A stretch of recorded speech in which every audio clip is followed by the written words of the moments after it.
ഒരു പൈസയും കൊടുക്കാതെ ആശാൻ വേഗം ഇവിടെ ഞങ്ങളെ പഠിപ്പിക്കാമെന്ന് സമ്മതിച്ചു.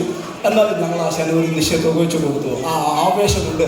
ഞങ്ങൾ ഇതേപോലെ തന്നെ ഞങ്ങളുടെ ഏരിയയിൽ ഇതേപോലെ തന്നെ ഈ പാഷൻ കൊട്ടി, ഇതേപോലെ തന്നെ ചെണ്ട കൊട്ടി, ഈ ചെണ്ട കൊട്ടിൽ ഇങ്ങനെ പല സ്ഥലങ്ങളിലും ഇടയ്ക്ക് ഇത് കാണുമ്പോൾ വേറെ ആളാരും വന്ന് വിളിക്കും, വേഗം അവിടെ വരെ ചെല്ലും എന്നുള്ളത്. പക്ഷെ ഇത്രയും പല സ്ഥലങ്ങളിലും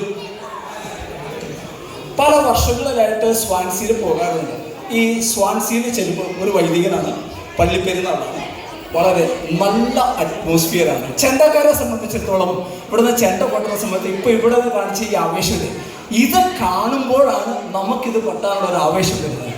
അപ്പോൾ ഞാൻ കഴിഞ്ഞ വർഷം ഇവിടെ വന്നിരുന്നപ്പോൾ ഞാൻ അദ്ദേഹത്തോട് പറഞ്ഞു, ഈ ഐനോവൈറ്റിൽ വന്നു കഴിഞ്ഞാൽ ഞങ്ങൾക്ക് ഇവിടെ കിട്ടുന്ന ഈ സ്വീകരണം അത് ഞങ്ങൾക്ക് ഒരിക്കലും മറ്റ് ഏരിയയിൽ ചെല്ലുമ്പോൾ കിട്ടാറില്ല.